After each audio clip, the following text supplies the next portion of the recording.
For years, the name Jeffrey Epstein has been synonymous with power, secrecy, and unspeakable crimes. But now, with the latest document drops and a new wave of survivor testimony, the conversation is shifting toward a name that once seemed untouchable: Ellen DeGeneres. Look at this. This is the side of, give me some volume on this. Listen to this. 4 celebrities who tried to warn us about Ellen DeGeneres. Number 4, Brad Garrett. He slammed her famous kindness motto as a completely fake Hollywood facade. He tweeted that everyone already knew she secretly treated her staff terribly. Watching a beloved sitcom star confirm those toxic workplace rumors was validating. Number 3, Kathy Griffin. She spent years exposing the daytime host as a notoriously vicious mean girl. She claimed the comedian literally banned her from ever appearing on her television show. Nobody believed this wild accusation until the massive workplace abuse scandal ultimately exploded. Number 2, Mariah Carey. She was aggressively pressured into drinking champagne to publicly disprove a pregnancy rumor. The singer sadly miscarried shortly after that incredibly cruel live talk show start. She later confessed that the highly toxic live interview made her feel extremely violated. Number 1, Dakota Johnson. She ruthlessly destroyed the friendly host persona during a legendary birthday party debate. When falsely accused of ignoring an invitation, she coldly replied it was completely untrue. Watching her brutally end a television empire with just one single sentence. Now, according to sources close to Joe Rogan, the most disturbing details about Ellen DeGeneres aren't just the complaints that she is mean behind closed doors. It is also about the places she visited and what she allegedly consumed while she was there. That the Epstein files reveal Ellen DeGeneres as, and I'm quoting this directly from the posts, Hollywood's most prolific cannibal, that she consumed human flesh.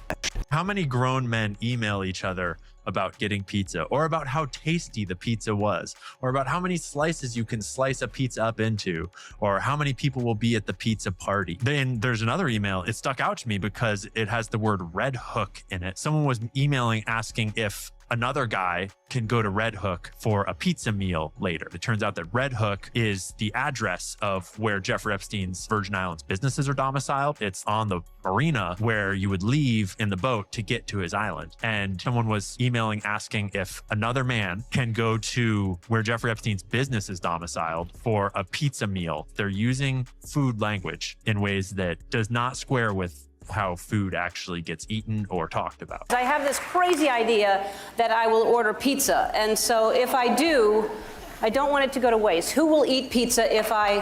Jennifer? Yes? Harrison? This story begins in December 2025, after the release of thousands of Epstein files. Emails, photos, videos, and flight logs expose the upper echelons of society. Musicians, politicians, and even royalty appeared in the documents. Andrew Mountbatten Windsor was pictured on all fours on top of a woman sprawled out on the ground in the latest batch of Jeffrey Epstein files. Haunting new images show the former prince staring directly at the camera as he is crouched over an unknown female while she lies on the floor with her arms apart. But buried among the high-profile names were the stories of survivors who had spent decades trying to stay hidden. Virginia Giuffre was never one of them. She filed a civil lawsuit against Epstein and Ghislaine Maxwell in 2009, alleging she was stead by both. After a 2-year legal battle, she reached a private settlement of $500,000. As soon as the money cleared, she took her story to the media, and she didn't just name Epstein. She allegedly exposed something far more coded. It was the elite of the world. It was the people who run the world. It was the most powerful people in the world, and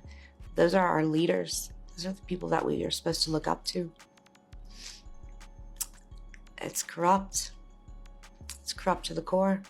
In the files, the word pizza appears thousands of times. It sits alongside cream cheese, grape soda, and beef jerky. Why would Jeffrey Epstein send thousands of emails discussing meals like that when his private chef, Adam Perry Lang, publicly described him as a strict health nut who ate tofu, salmon, chickpeas, and ginger? Yet, the documents tell a different story. A second chef, Francis J. Derby, was found in the files. According to sources, Francis Derby was tasked with processing over 70 pounds of steak into beef jerky for Jeffrey Epstein every 2 weeks. Now, while that allegation on its own is tense, it gets even more intense when you come to find out that Francis Derby owns a chain of restaurants called the and has been rumored to practice spirit cooking. In the Epstein files, Derby received an email from a redacted sender saying that Jeffrey was going to start eating regular food again, but still had 6 bags of jerky in the downstairs freezer for his next trip. Now, according to internet sleuths, Jeffrey Epstein wasn't Derby's only high-end client. Reports say that Ellen DeGeneres was one of them too. Epstein's, you're not gonna believe this, Epstein's private chef,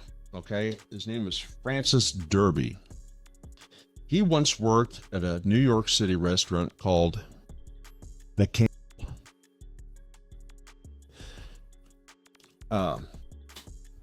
Documents detailed a 6-month culinary operation that involved processing over 70 pounds of steak into jerky in just a 2-week period. Now, I don't know what the steak is, but for 70 pounds of it, for this chef to turn it into jerky in a 2-week period, there must be a demand for that. And I think I remember in our previous show talking about Ellen, you know, with the, yeah, I mean, she was like the most ravenous person of this jerky or eating people or whatever that I found. Reports from more Epstein survivors claim that Epstein frequently used his celebrity connections to lure young women in, and Ellen DeGeneres' name was allegedly one he often mentioned. If this is true, then Ellen wasn't just any daytime TV show host. Her close proximity to Dower and figures like Diddy and Jeffrey Epstein says it all. And when you place that side by side with claims that the set of her show is similar to a temple-like structure on Epstein's private island, then the blurred lines start to become more clearer. Did you know that Ellen DeGeneres' stage set is exactly the same as on Epstein Island, with all the couches, the same colour, the same soft furnishings, palm trees, window, everything to the T? And I'm like, really? Yep. Wow. Oh. Hey, we're getting some up now.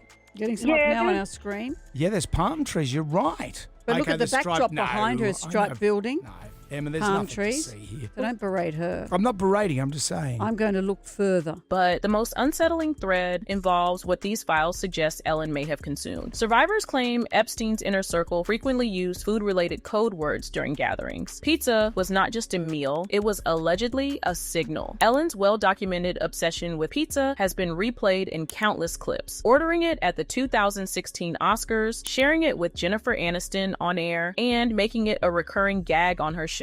On its own, it means nothing. But when placed next to the Epstein files and the coded language used by his associates, it has left many asking whether her fixation was purely culinary or something else entirely. Have you guys heard about the code word pizza referenced more than 900 times in the Epstein files? And clearly it's referring to something other than food. Listen to this. December 14th, 2016. Also, I just want to say I think that pizza is going to be extra challenging to pull off. It's not chocolate or sugar, which starts out liquid and hardens. Under the best circumstances, pizza dough can be a pain in the ass, pardon the expression, to work with. Normally, you want to cook it lying flat. Even cake batter is easier, so just keep that in mind. It might be really hard to get the pizza thing to work. But I'll make you a bakeable mold. What in the hell does that mean? This is where Joe Rogan's alleged information becomes explosive. Sources close to his circle claim Rogan has been shown material, possibly audio or documentation, detailing exactly what Ellen consumed during her visits. The details reportedly go beyond pizza and into the same jerky and coded food references that appear throughout the files. If Rogan ever releases what he has, it could confirm that Ellen was not merely a peripheral acquaintance of Epstein, but someone who participated in the same coded rituals that survivors have described for years. The pattern of silencing seen with Epstein, Diddy, and Ellen DeGeneres further deepens these suspicions. Anne Heche, Ellen's former partner, was reportedly preparing a documentary that would expose Ellen's pizza addiction and the darker side of their relationship. Her last known public appearance was at a Los Angeles salon where she purchased a bright red wig, widely believed to be a disguise. Hours later, her car crashed into a home and she was pronounced unconscious. However, after the accident, footage shows Anne sitting up from a gurney, fighting the medical personnel trying to treat her. The LAPD is investigating Heche for suspected DUI and hit and run, and that's why the salon owner is critically important as part of this investigation. And he's here with me now live, Richard Glass. She was just engaging and lovely, presentable and present when she visited my salon and purchased a red wig. Steven Twitch Boss, Ellen's longtime producer, was also reportedly preparing to speak about the toxic environment she created, but before he could do that, he passed away under mysterious circumstances. What is something you would like to say to Twitch? What has he meant to you?